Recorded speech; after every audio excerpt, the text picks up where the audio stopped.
Le capitaine ne posa pas de questions. Il aboya des ordres. Il bloqua la femme noire au pied de l'escalier du jet, lui faisant signe de s'en aller comme à une intruse, tandis que les passagers observaient, amusés par son arrogance. Les téléphones se levèrent, quelqu'un ricana. Il menaça d'appeler la sécurité, affirmant qu'il était impossible qu'une femme comme elle puisse se permettre de monter dans un avion de 70 millions de dollars. Mais elle ne discuta pas. Elle vérifia simplement sa montre calmement, car le capitaine n'avait aucune idée que le jet qui le protégeait appartenait à la femme qu'il était en train d'humilier. La docteure Naomi Carter arriva au terminal privé, avec la confiance tranquille de quelqu'un qui avait gagné sa place dans le ciel. Elle marcha d'un pas mesuré vers le jet étincelant qui l'attendait sur le tarmac. Songez, le soleil du matin se reflétait sur son extérieur poli, le modèle exact qu'elle avait personnellement commandé après que sa percée en technologie aérospatiale eut bouleversé l'industrie. Elle atteignit les escaliers mobiles lorsqu'une voix dure déchira l'air. « Arrêtez-vous là, les passagers ne montent que pas par cette entrée. » Le capitaine Ethan Cross, un homme qui portait son autorité comme un bouclier, se tenait devant elle, les yeux plissés comme si sa simple présence était une gêne. Naomi lui montra son autorisation d'embarquement. « Voici l'autorisation de vol pour Sovereign 1.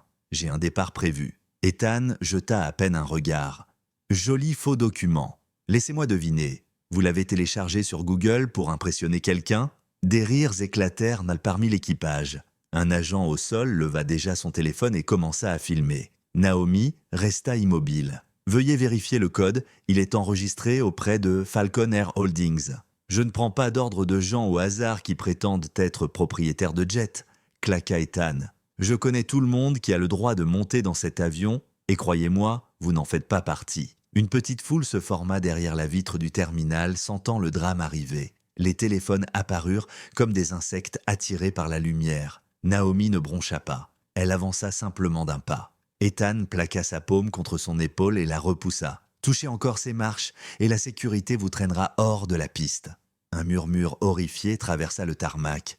Le filmeur zooma, captivé. Naomi inspira. « Appelez votre supérieur. »« Je suis le supérieur ici, » déclara-t-il, le torse bombé. « Cet appareil est réservé aux clients d'aviation du PDG. Je ne vais pas laisser quelqu'un comme vous ruiner un bien multimillionnaire. » Le regard de Naomi s'aiguisa légèrement. « Intéressant.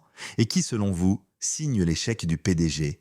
Ethan éclata de rire, fort et théâtral. « Mais bien sûr, et moi je suis de la royauté. » Une hôtesse s'avança timidement. « Capitaine, peut-être que nous devrions... J'ai déjà géré des fraudeurs, » aboya-t-il. Il pointa Naomi comme une criminelle. « Vous êtes en intrusion. Partez maintenant ou j'appelle la police. » Naomi prit son téléphone, composa un numéro et dit calmement « C'est moi. On m'empêche d'embarquer sur Sovereign 1. » Elle marqua une pause. « Oui, maintenant. Occupez-vous-en. » Elle raccrocha, joignit les mains, sereine comme l'eau d'un lac. Son calme déstabilisa Ethan qui répondit par plus d'agressivité. « Vous vous prenez pour quelqu'un d'important, hein, ce jet vaut plus que tout ce que vous possédez dans la vie. » Naomi consulta sa montre. « 3 minutes. 3 minutes pourquoi ?» ricana Ethan. « Vous verrez. » L'agent au sol murmura à un collègue. « Pourquoi elle n'a pas peur ?» Ethan pointa Naomi encore une fois. « Si vous ne partez pas, je vais personnellement... » Un souffle de vent annonça l'arrivée d'un SUV noir dévalant la voie d'accès privée. Il freina brusquement, le chauffeur sortit et ouvrit la portière arrière comme si une cérémonie était requise.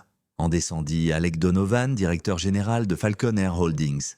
Ethan blêmit. « Monsieur, je n'étais pas informé que vous... » Alec ne le regarda même pas. Il marcha droit vers Naomi et inclina légèrement la tête. « Docteur Carter, mes excuses pour ce retard. » Sa voix porta jusqu'aux extrémités du tarmac.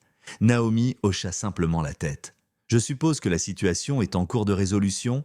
Alex se tourna vers Ethan, implacable. « Capitaine Cross, expliquez-moi pourquoi vous avez physiquement empêché la propriétaire principale de notre entreprise d'embarquer dans son propre jet. » La bouche d'Ethan s'ouvrit, aucun son n'en sortit. Son esprit cherchait désespérément une excuse. « C'est exact, » poursuivit Alec, d'une voix tranchante comme l'acier. La docteure Naomi Carter n'est pas une simple passagère. Elle possède cet avion. Elle possède la division pour laquelle vous travaillez. Et la moitié des innovations qui vous gardent employé viennent de ses conceptions. Les téléphones filmants tremblèrent légèrement, les mains secouées par le renversement brutal de la situation. Naomi dit calmement « Il m'a touché ». La mâchoire d'Alex se crispa. « Capitaine Cross, vous êtes renvoyé sur le champ. Effectif immédiatement. Le choc frappa Ethan comme un coup de poing. Non, attendez, monsieur, s'il vous plaît. Je ne savais pas... Et c'est bien le problème, gronda Alec. Vous deviez savoir qui elle était pour la traiter comme un être humain. La sécurité aérienne arriva en masse. Ethan fut débadgé, escorté, tandis que les passagers du terminal observaient depuis les vitres, stupéfaits. Le filmeur baissa son téléphone, honteux. Naomi tourna légèrement la tête vers Ethan alors qu'il était escorté hors du tarmac. La prochaine fois, réfléchissez avant de décider que quelqu'un n'a pas sa place. Alec fit signe à l'équipage de préparer le départ immédiat. L'escalier fut dégagé et Naomi monta chaque marche avec la grâce de quelqu'un qui n'a jamais eu besoin de permission. L'intérieur du jet était immaculé et silencieux. Naomi prit le siège de propriétaire, n'étant plus bloquée, plus questionnée, et regarda par la fenêtre juste assez longtemps pour voir Ethan debout derrière la clôture de l'aéroport, fixant impuissant le jet qu'il commandait autrefois et auquel il n'avait désormais plus aucun droit d'approche. Alex s'approcha une dernière fois. « Nous allons revoir chaque employé qui partage l'état d'esprit du capitaine Cross. Cette culture change dès maintenant. » Naomi hocha la tête. « Bien. Parce que le ciel doit appartenir à ceux qui le méritent, pas à ceux qui pensent le posséder. » La porte se scella, les moteurs rugirent. Sovereign One accéléra, puis s'éleva dans le bleu ouvert, laissant l'ignorance au sol loin derrière. Choqué par cette fin, aimez, partagez et commentez votre réaction. Abonnez-vous et activez les notifications pour plus d'histoires où la dignité triomphe et l'arrogance s'effondre.